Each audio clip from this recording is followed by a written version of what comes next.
এই জাতীয় পতাকাকে নিচে রেখে তাদের ইসকনের পতাকা উঠিয়ে দিল এবং রাষ্ট্রদ্রোহিতামূলক অনেক কর্মকাণ্ড করেছে এবং নারী ঘটিত অনেক কর্মকাণ্ড আমরা জানতে পেরেছি। সে একটা চরিত্রহীন লম্পট দুষ্কৃতিকারী সন্ত্রাসী। একে তো মানে সরকার ধরবেই।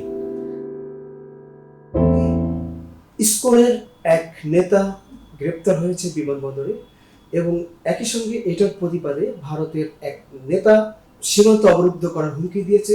একই সঙ্গে গতকাল যে ঘটনাটি ঘটেছে, সীমান্তে অনেকদিন হত্যা বন্ধ ছিল, গতকালকে বাংলাদেশের দুইজনকে হত্যা করা হয়েছে, গুলি করা হয়েছে। এই প্রসঙ্গে আপনি কি বলবেন? আসলে আপনি যে বললেন যে ইসকনের নেতা, আসলে ইসকন থেকে তাকে বহিষ্কার করা হয়েছে প্রায় কয়েক বছর আগে। সেই ইসকনের এখন নেতা না, ইসকনের কেউ না। কিন্তু বাংলাদেশে যে মানে সংখ্যালঘু যারা কিছু লোক এদের মানে সে নেতৃত্ব দিচ্ছে, নেতৃত্ব দিয়ে বাংলাদেশের মধ্যে যে একটা চিরায়িত যে সাম্প্রদায়িক সম্প্রীতি সেটাকে নষ্ট করার চেষ্টা করছে। চট্টগ্রাম আমরা কি দেখলাম যে তারা যে সমাবেশ করলো, তার মধ্যে সে বাংলাদেশের পতাকা, জাতীয় পতাকা, যেটা আমাদের অনেক রক্তের বিনিময়ে আমরা পেয়েছি, এই জাতীয় পতাকাকে নিচে রেখে তাদের ইসকনের পতাকা উঠিয়ে দিল এবং রাষ্ট্রদ্রোহিতামূলক অনেক কর্মকাণ্ড করেছে এবং নারী ঘটিত অনেক কর্মকাণ্ড আমরা জানতে পেরেছি। সে একটা চরিত্রহীন লম্পট দুষ্কৃতিকারী সন্ত্রাসী। একে তো মানে সরকার ধরবেই। সরকার ধরেছে, ডিবি ধরেছে তাকে এবং এর ফলশ্রুতিতে আমরা চট্টগ্রাম দেখলাম যে ইসকনের যে সমর্থকরা কি ভয়ঙ্কর আক্রমণ করলো তাকে, যাতে মুক্ত করে তারা নিয়ে আসতে পারে। সেজন্য আমাদের একজন অ্যাডভোকেট তাজুল ইসলাম সে শাহাদাত বরণ করলো। আরো 50 জন আমাদের মানুষ যারা যে ইসকন বিরোধী, অনেক আপনি আলী সাহেব আপনি জানেন যে বিশ্বের অনেক দেশে কিন্তু ইসকনকে নিষিদ্ধ করা হয়েছে, কারণ ইসকন একটা জঙ্গি সংগঠন, সন্ত্রাসী সংগঠন। তারা মুখে দেখায় যে তারা খুব শান্তির বাণী প্রচার করছে, আসলে শান্তির বাণীর পিছনে কিন্তু তাদের অশান্তি যে একটা তৈরি করার পরিকল্পনা, বাংলাদেশ বিরোধী একটা তৈরির পরিকল্পনা তাদের রয়েছে। এটা সে ধারক ও বাহক এই যে চিন্ময়। তো আমরা খুব খুশি হয়েছি, আরো খুশি হব যে তাকে উপযুক্ত শাস্তি দেওয়া হোক এবং বিশ্বের অনেক দেশের মতো বাংলাদেশে ইসকনকে নিষিদ্ধ করা হোক। আমি মনে করি যে আমাদের যে প্রধান উপদেষ্টা নোবেল লরিয়েট, উনি কিন্তু পারবেন। উনি কিন্তু খুব মানে এমন একটা ভাবনার মধ্যে আমি দেখি যে উনি মানে হয়তো ডিপলি নিচ্ছেন না, কিন্তু আসলে এত ডিপলি নিচ্ছেন যে ভারতের মোদির বিরুদ্ধে আন্দোলন শুরু হয়ে গেছে। আর যে বিজেপির একজন যে পশ্চিমবঙ্গের যে ব্যক্তি, সে আগে তৃণমূল করতো, তৃণমূল থেকে টাকা খেয়ে সরে সে এখন বিজেপি করছে। সে হুঙ্কার দিয়েছে যে কলকাতায় যে বাংলাদেশ উপ হাই কমিশন রয়েছে সেটা ঘেরাও করবে, বাংলাদেশ বর্ডারের চারিদিকে তাদের সনাতনী ধর্মদেরকে দিয়ে ঘেরাও করাবে। অর্থাৎ এবং এমনও তারা, আমি বিভিন্ন চ্যানেলগুলিতে যে কলকাতার চ্যানেলগুলিতে বলতেছে 10 সেকেন্ডের মধ্যে বাংলাদেশকে তারা উড়িয়ে দেবে। এখনো বর্ডারে ওরা এত বড় মানে দুঃসাহস যে ফ্যাসিস্ট সরকার সময় তো অগণিত মানুষকে তারা হত্যা করেছে সীমান্তে, এখনো তারা হত্যা করার প্রয়াস করছে। কিন্তু তারা জানে না আমাদের বর্ডার সিকিউরিটি গার্ড, যেটা আগে বিডিআর ছিল, তারা যথেষ্ট শক্তিশালী, তাদের শক্তিমত্তা প্রমাণ দিয়েছে। পাদুয়াতে অনেক ভারতীয় এই যে বিএসএফ এর জওয়ানদের হত্যা করেছে।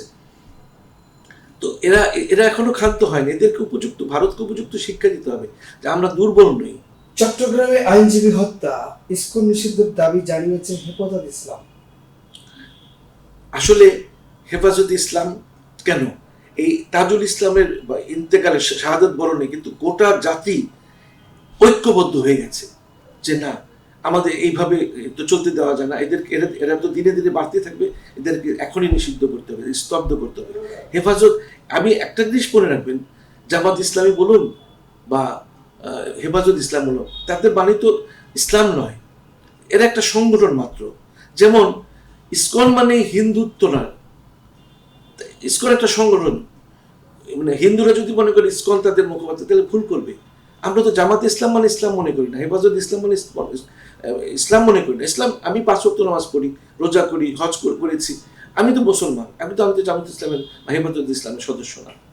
হিন্দুদের বুঝতে হবে যে ইসকন মানে তারা হিন্দুত্ববাদ বা সনাতনীবাদ না। এটা যদি, আর মোদির যদি এতই হিন্দুদের প্রতি যে মানে থাকে, ভক্তি থাকে তাদের প্রতি, এতই তাদের কাজ করছে যে বাংলাদেশে একটু হিন্দু নির্যাতন হলে, একটি মন্দির ভাঙলে মানে মোদি বা ইন্ডিয়ার সমস্ত মানুষ পাগল হয়ে যায়। তাহলে তারা বাংলাদেশের যারা হিন্দু আছে, সংখ্যালঘু আছে, তাদের খাওয়া দিক, তাদের পড়া দিক, সবকিছু করুক। হিন্দুরা তো আমাদের দেশের নাগরিক, তাদের রক্ষা করার দায়িত্ব আমাদের। আমাদের আভ্যন্তরীণ ব্যাপারে ভারত কেন হস্তক্ষেপ করবে? নেপাল টোটালি একটা হিন্দু রাষ্ট্র, তারা তো ভারতকে প্রচন্ড পরিমাণে ঘৃণা করে। এখানে ধর্ম কোনো ফ্যাক্টর না, আমাদের বাংলাদেশের জাতীয়তাবাদ হচ্ছে ফ্যাক্টর। আমরা জাতীয়তা বাংলাদেশকে রক্ষা করতে চাচ্ছি। হিন্দু ভাই বোনদেরকে আমি আমন্ত্রণ জানাবো যে আপনারা ধর্মের কথা ভুলে যান, আপনারা নিজেকে প্রমাণ করুন যে আপনারা বাংলাদেশী। আর ইসকন একটি জঙ্গি সংগঠন, এটা তো বাংলাদেশের তৈরি না, এটা আমেরিকায় তৈরি। এটা একটা স্লোগান দেয়, হরে রাম হরে কৃষ্ণ এই বলে। এটা মানে এই না যে তারা হিন্দুদের অনেক দেবী আছে, 33 কোটি দেবী আছে, তাদের তো পূজা করছে না, তারা বিশেষ একজন অবতারের পূজা করছে। চেঞ্জ টিভিকে আমি তো মেলা দিন ধরে দেখছি। চেঞ্জ টিভি যতদূর সম্ভব বস্তুনিষ্ঠতার সাথে কাজ করছে, এবং এই জন্য চেঞ্জ টিভির ভিউ আরও অনেক বেড়েছে, অনেক। আমি নিজে যে অনেকগুলো সভা করে মানে এখানে ইন্টারভিউ করেছি, কোনো ক্ষেত্রে আমি দেখেছি মিলিয়নের মতো হয়েছে ভিউ, মানে অন্য কোনো জায়গায় এত হয় নাই। আমি মনে করি চেঞ্জ টিভি ভালো কাজ করছে, প্রচণ্ড চাপ আছে, তার মধ্যেও চেঞ্জ টিভি যদি তাদের এই নিষ্ঠতা রাখতে পারে তাহলে এটা আরও ভালো করবে। আমি তাদের সাফল্য কামনা করি। এই চেঞ্জ টিভি গণমুখী চরিত্রের মুক্তিযুদ্ধের ধারাবাহিকতায় তার ভূমিকা রাখবে, মুক্তিযুদ্ধের সপক্ষে তার ভূমিকা রাখবে, এবং মুক্তিযুদ্ধের চেতনার আদর্শকে ধারণ করে লালন করে চেঞ্জ টিভি উত্তরোত্তর তার উন্নয়ন, তার সমৃদ্ধি আনবে। এটি হচ্ছে আমার বার্তা এবং আমার প্রত্যাশা। আগামী 1 জানুয়ারি জনপ্রিয় যে online television, online media change টিভির 5 বছর পূর্তি হবে। চেঞ্জ টিভির সাথে আমার অনেক দীর্ঘ এবং পুরনো সম্পর্ক, প্রায় বলতে পারেন ঘরের সম্পর্ক। আমি এই 5 বছর পূর্তি উপলক্ষে আমি চেঞ্জ টিভিকে আমার ব্যক্তিগত পক্ষ থেকে, বিপ্লবী ওয়ার্কার্স পার্টির পক্ষ থেকে আমি আন্তরিক শুভেচ্ছা এবং আমি অভিনন্দন জানাই। আমাদের এখানে গণমাধ্যমকে বলা হয় 4th স্টেট। একসময় ধরুন বিচার ব্যবস্থার প্রতি মানুষের একটা শেষ ভরসার জায়গা ছিল। সেই বিচার ব্যবস্থা যখন এখন বিরোধী দলের দমনের একটা প্রতিষ্ঠানে পর্যবসিত হয়েছে, এখন জনগণের পক্ষে, বিরোধী দলের জন্য, জনগণের শোষিত নিপীড়িত অংশের জন্য গণমাধ্যমই হচ্ছে এখনো পর্যন্ত শেষ ভরসা।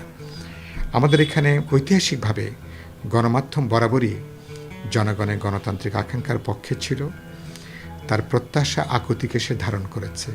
আমি বিশ্বাস করি চেঞ্জ টিভি তার এই 5ম বছরে নতুন করে আবার গণমানুষের পক্ষে তার অঙ্গীকার ব্যক্ত করবে। গণমানুষের পরিবর্তনের যে আকাঙ্ক্ষা, অধিকার মুক্তির যে আকাঙ্ক্ষা, চেঞ্জ টিভি গণমানুষের এই আকাঙ্ক্ষাকে ধারণ করবে, সামনে এগিয়ে নেবে। আমি এই উপলক্ষে 5ম বছরের পূর্তি উপলক্ষে আমি আরেকবার আমার পক্ষ থেকে, পার্টির পক্ষ থেকে শুভেচ্ছা, অভিনন্দন এবং ভালোবাসা জানাই। আশা করি আগামী দিনগুলোতেও আপনারা আরও সক্রিয়, আরও বলিষ্ঠভাবে আপনারা আপনাদের পেশাদারিত্ব নিয়ে আপনারা ইতিমধ্যে যে ভালোবাসা অর্জন করেছেন সেটাকে সম্বল করে আপনারা সামনে এগিয়ে যাবেন।